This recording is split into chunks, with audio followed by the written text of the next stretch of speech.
It's your boy 450 Timmy, man. I'm back today with another video. So today, this is what we're gonna do. Basically today I'm gonna talk about like my life, kinda, I guess I wanna say. Yeah. Just get out some keys about my life. So, and I'm gonna ask myself questions that I hear a lot of my fans ask me, and I'm gonna answer them. Because when they ask me the questions in my DM, like I have so many DM from people. Sometimes I miss their question. Sometimes I just don't even get a chance to respond to it. I have so much going on. I might click the question, I look at it, and don't even get a chance to respond back. So, if you one of them people, man, today is your day to get an answer to one of the questions you have asked me. So, the first question is that I get a lot. Where we gonna start at? A lot of folks always ask me how long I've been riding bikes. So, how long I've been riding bikes? If you know me, everybody know I'm from Atlanta, Georgia. Born and raised in the hood, Mechanicville, on the west side of Atlanta. Everybody know me by the name of Bikelife. But the older me, folks don't know me by Bikelife. They know me by 450 Timmy. 450. That's what everybody know me by. So, my older people, I already know how long I've been riding. This is for my new people. So everybody in my life that know me, I've been riding bikes since I was 3 years old. My dad bought me a PW50. Whoever don't know what a PW50 is, that is a Yamaha 50. I had the helmet, I had the chest protector, I had my goggles, I had my elbow protector, I had my pants, my legs, the boots. He bought me the full gear, cost him about $4,000 for everything. This dog get on my nerve. Be quiet! But yeah, anyway, like I was saying, I've been riding bikes since I was 3 years old. And when he put me on the bike, I've been riding bikes ever since, like all my life. So I guess that will answer that question. The next question I get a lot is basically like the same question that I just asked. But a lot of folks always ask me, well, what bike did I start on? Like I just said, I started on the PW50. Then when I started riding, 3 years old, on the PW50. I had a Yamaha PW50. Another question is,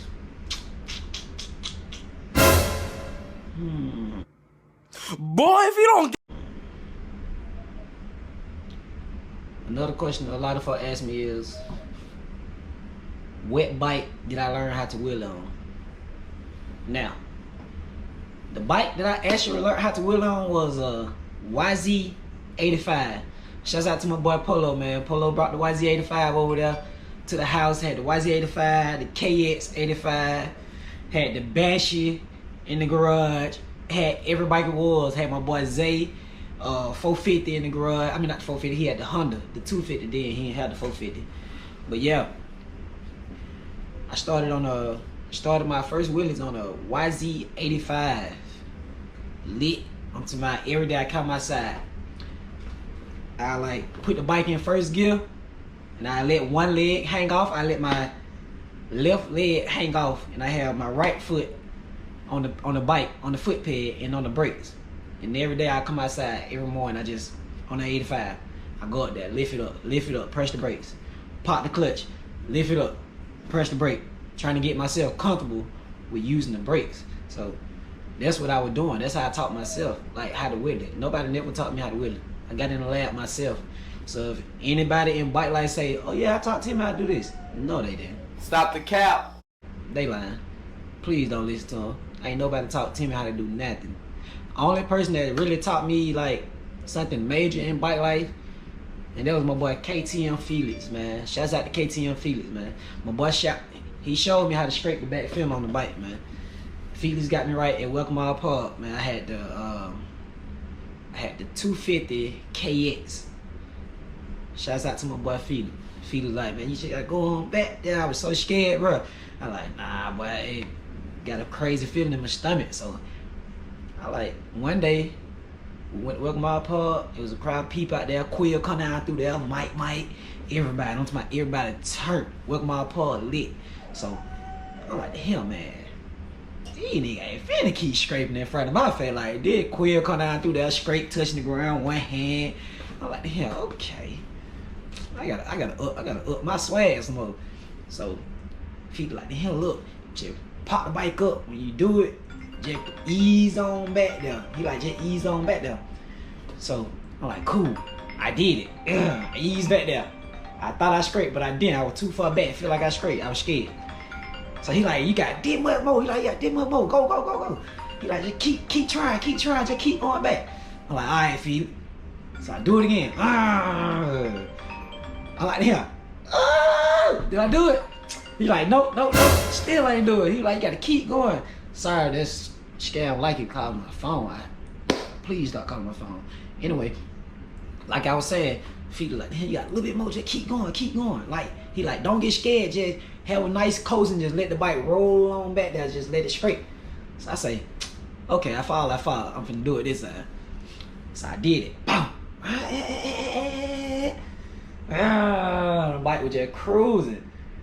And that thing not just heard, so said, I said, oh, okay, that's it. And from that day, man, I've been scraping ever since. Shouts out to my boy Felix, man. Felix got me right with the scrape game. That's the only person that taught me something major in bike life, man. So if you hear anybody else say they taught me something, they lying. I was self-taught. Taught myself how to wheel it. Taught myself how to do every trick. I got in the lab myself and work. So don't let them boys out there lie to y'all, man. Shit, boy. 450. Nah, we gonna stop. We gonna keep going.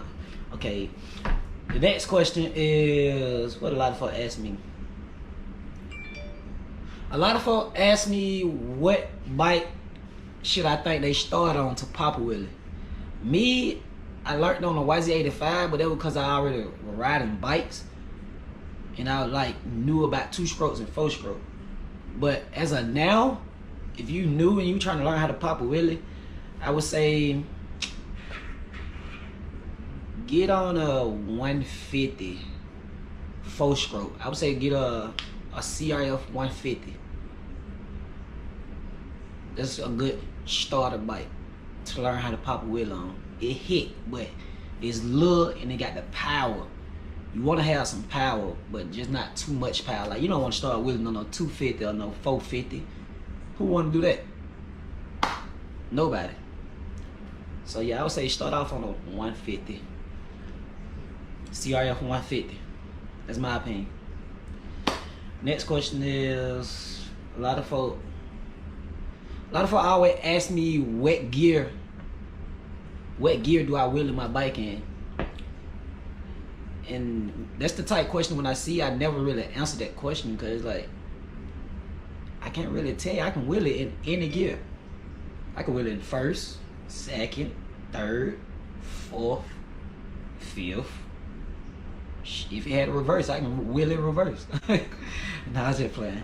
But nah, for real though, I can wheel it in any gear. So they always say like, which gear you wheel it the longest in. I can wheel it long in any gear. A lot of folks don't know, it's not about the gears, it's about the point of where you have the bike at. So if I'm in first gear, I don't want to have the bike like this because I know I'm only in first gear. That's not enough gear to keep the bike up, so it's gonna drop eventually. On gain speed and the bike will go down. In first gear, I will wheel the bike and it's gonna be like this if I'm in first gear. That way the bike up high enough, it not losing power. We're gonna keep that same speed and it just gonna coast. It's gonna ride at that same speed, that same, what I'm trying to say. I can't really think what I'm trying to say, but y'all get what I'm saying.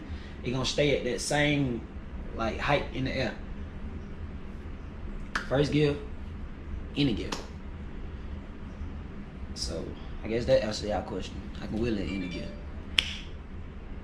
Now if you're a learner or starting to wheel, I would say just start in second gear. if that's the question that y'all looking for. If you learning and you learning how to wheelie, you just start riding bikes, you know the back brakes, you know how to get it up, now you just try to ride your wheel out, I would say second gear and keep the bike up at a good level to where you're not gaining speed while you're trying to keep the wheelie going. Basically what I mean by gaining speed is when somebody lifts the bike up and they're like, ah, and they flying down the street on the wheelie. That's because you don't have the bike up high enough. So you're trying to give it gas to keep the bike up. Basically what you want to do is lift the bike up. Don't be scared. If you know the back brakes, lift the bike up. Keep it at a high point to where you can roll the wheelie out slow. You don't have to gain speed because it's already up at a level. And you don't want to give it no more gas. So basically you just riding it, keeping it going. So that's answer y'all question. My phone going off. That actually is the group chat right now. Okay, y'all boys, please stop. I'm trying to do my interview. Like, group chat, chill. I'm messing up. 450 10-minute interview, man. Ah, okay, not for real. Anyway, next question is, what do I get? Like, folks always ask me, where's my best bike? Oh my god, my phone. Hold on, yeah, I'm grabbing my phone. Okay, so folks always ask me, what is my favorite bike? If you know me, my favorite bike used to be Kawasaki. I was Team Green. Like, I love the Kawasaki. Kawasaki got a lot of power and they good bikes. But then, that was when I got older, which is crazy. Because when I was younger, Yamaha was my favorite bike. That's what I started out with, a Yamaha. So I don't know how when I got older, I grew over out of Yamaha and moved to Kawasaki. But anyway, I went from Kawasaki back to Yamaha. So my favorite bike is Yamaha right now. I love Yamaha. And I think I'd never go to another bike besides either Yamaha or I have to get a KTM 150 2-stroke. Or I get me a CRF 150 too. Them like my favorite 3 bikes. Okay, next question is, what's the next question folks ask me? 2,000 years later.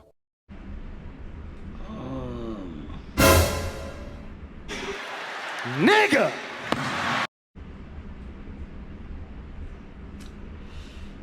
The next question is, folks always ask me,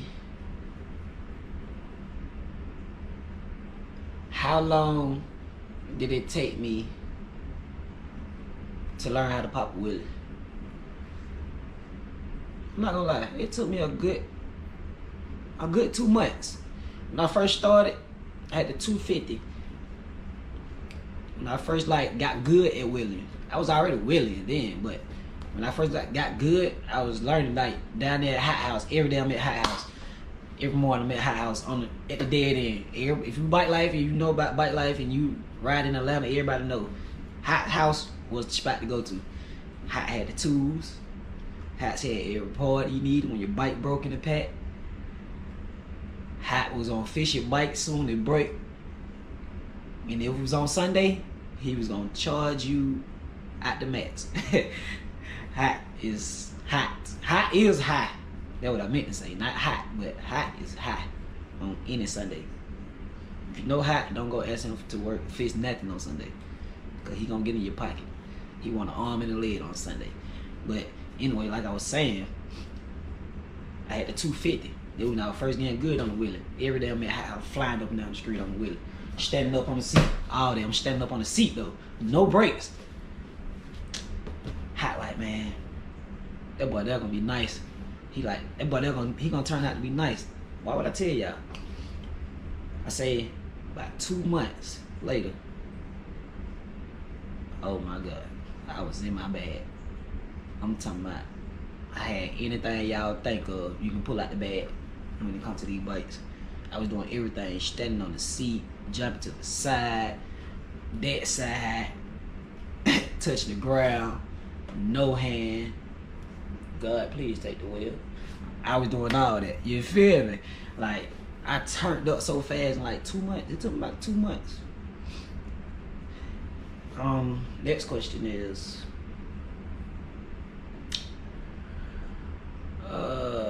A lot of folks always ask me how should they mix their gas when it comes to a 2-stroke.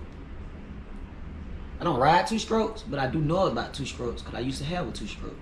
So with me, a lot of folks certain bikes take different amount of oil. Like if you was on a KTM, you don't want to put 4 ounces of oil to every gallon when you got a KTM. When I had my KTM, I ain't gonna cap. I did 3 ounces of oil to every gallon. I did like 3 or 3.5 to 4 ounces of oil when I had my KTM. But if you got a Yamaha, a YZ 250 2-stroke, or any other 2-stroke, I say do 4 ounces a gallon. 4 ounces of oil a gallon. Put you in the gun. You'll never blow your bike up. Unless you just on the highway or something, you on a 2-stroke and you riding it to the capacity and your bike just screaming to tell you to stop. Your bike like, stop. And you just standing in the gas. Yeah, you gonna blow the piston. You gonna be calling OGP. Shouts out to my boy OGP Performance, man. Y'all make sure y'all go follow him on Instagram. His original page OG_P. And my boy work page is OG_Performance, I think. I think it's OGP Performance. One of them. Just try either one. Y'all see it. It'll pop up. Got the green bench on there. Y'all see it. Y'all know what I'm talking about. What else? Questions I begin. Folks ask me, can I teach them how to ride a lot? My question to that, yes, I will teach y'all how to ride, but my time is not free. And that's the problem that I have with people. They're like, yo, Tim, can you gonna come teach me how to ride? Yeah, I will teach you how to ride, but is you gonna pay me for my time? Cause when I'm out here teaching you how to ride, I can be somewhere else, making some money. I ain't being you know what, but that's just how it go. That's how life go. Time costs money. You have to pay for my time. So if you want me to teach you how to ride a bike, DM me. Have your money ready, $75 an hour, have your own bike, have a helmet. I'm not responsible for you falling or injuring yourself. You fully responsible of yourself. I'm only there to teach you how to ride the bike. So if you go down the street, take off, kill yourself, hey, maybe you didn't listen to something I did, and I got it right here on my YouTube channel. So when it happened, or anybody wig got hurt themselves real bad, I got the YouTube footage to show. If I'm training you, you're responsible for yourself. So if I was you, please listen to me when I'm training you. Because if you don't, anything could happen. You never know. Anything's possible. So please listen. $75 an hour. Pick your time, your day, and we can work. Have your own bike, helmet, gloves. Some good comfortable shoes to ride in. Not no soft shoes, because when you shift the gears, it hurt. Please. So have on like some good. My favorite shoes, that's another question. I'm gonna come back to that. That's another question. But no soft shoes. So there y'all go. Another question folks always ask me, what's the best shoes to ride in? The best shoes to ride in to me is, where my riding shoes at?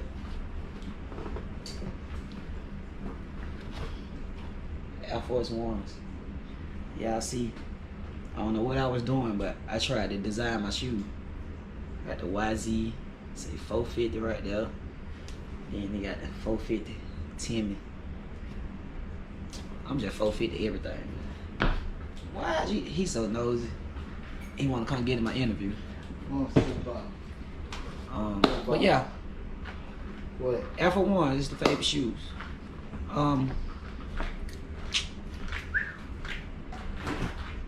What else I got to say?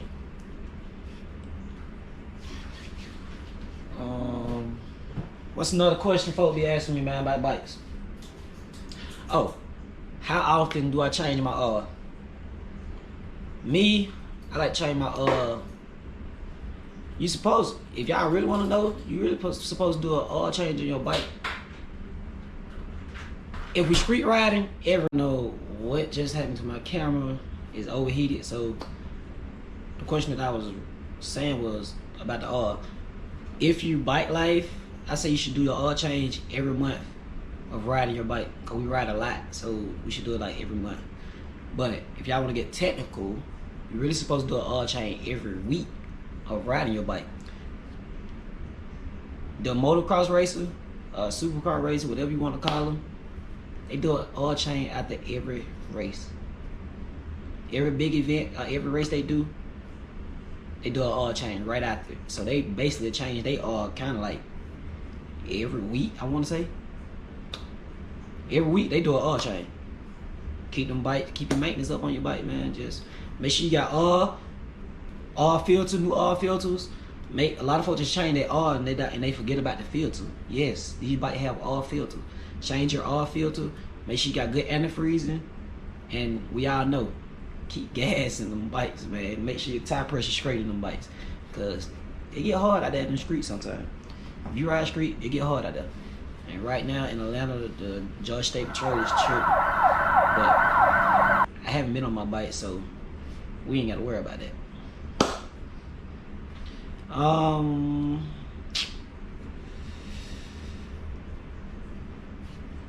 I'm gonna go back to when I first started riding. Okay, so when I first started riding bikes, 3 years old. Now keep in mind, my daddy was already like big in the music industry. He do beats, he was a producer, and he was a engineer.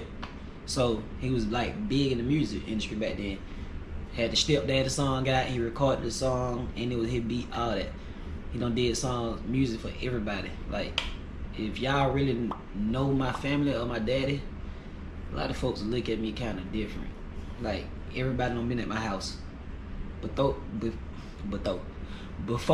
Young Thug got big, he was at my house. Before Cash Out got big, he was at my house. Zach Randolph, basketball player, he was at my house. I think his name Steven Jackson, I think that's his name, the basketball player too, he was at my house. Jacquees, before he got famous, he was at my house. My daddy don't recorded Future at another studio. He ain't never come to that. Rock, he was like family. He was all through the house. They had a big movement going on together. Rocco. Who else? Who else was at the house? It was a lot of folks coming through that house that's big in the industry now. Lil Baby. Forgot about him. Lil Baby used to talk to my sister. He used to date my sister. Everything I'm telling y'all right now is facts. Before I even knew Lil Baby was, I used to be the one open the door for him. Every time he come. And I ain't gonna lie, he's like, I ain't sister talking. My sister got a glad nigga pulling up on her. No cap. No bullshit, bro. But man, shouts out to Baby, man. I fuck with that boy Baby, man. Keep doing you, man. Keep turning up, goddamn, keep dropping that music. If I ever got there making it my music, I sign to you. I sign to Baby. If anybody was want to know who I was signed to, I'd rather go to Lil Baby. I go to 4PF. Fuck with WAP. I go 1017. I fuck with Bad. I go with Money Bad Yo. Now I most definitely go to goddamn CMG. Oh man, I know he gonna put a load on. Before either one of them, I go to CMG though. No cap. Gots to. I go to CMG. No cap. Yeah. So, what I want to say? Oh yeah. I'm still on that topic, but yeah, my daddies were like big in the music industry, but a lot of folks don't know, I really supposed to be the first black man in Supercross. Before it was a James Stewart, Bubba Stewart. I was supposed to be the first black kid racing in Supercross. But y'all wanna know why I couldn't go? Because they requested my daddy to come. My mama didn't want to come. She already didn't even want me riding bikes. But they requested my daddy to come on road with us. Like to come on the road, on tour. I had a sponsor with Sprite. Couldn't do that. I'm gonna tell y'all why I couldn't do it. Now keep in mind, I just told y'all my dad was already big in the music industry at the time. So with that being said, he was already finna get ready to go out of town on tour with the music. And then these random folk come knocking at the door.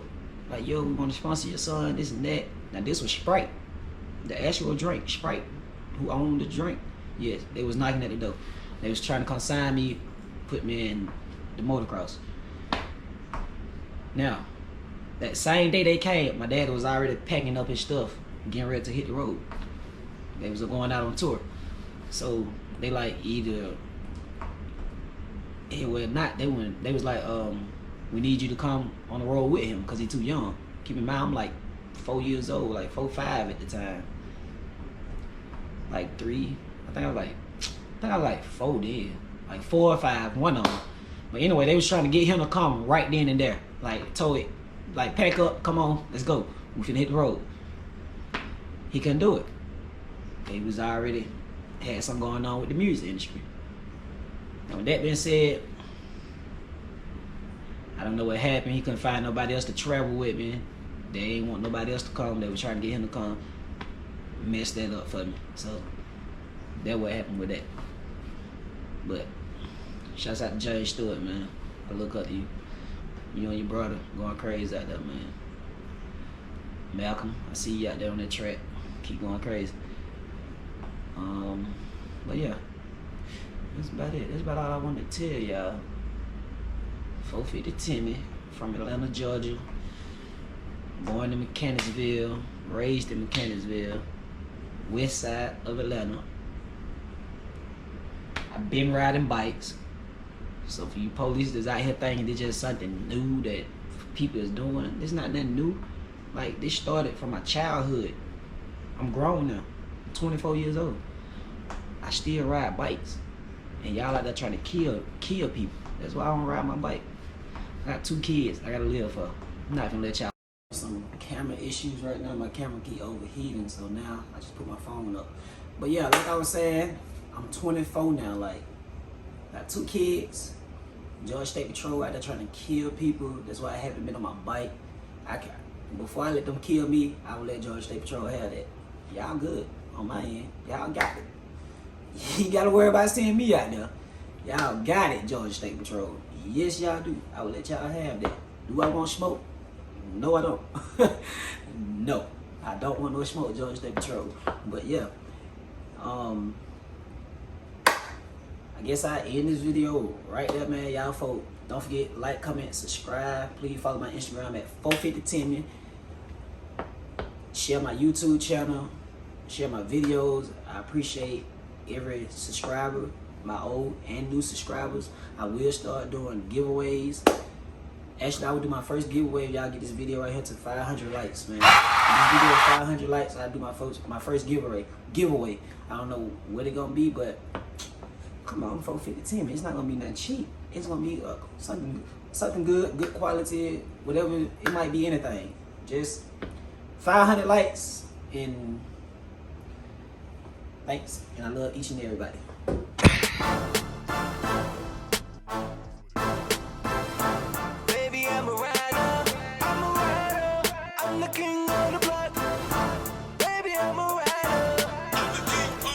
I'm the king of the block.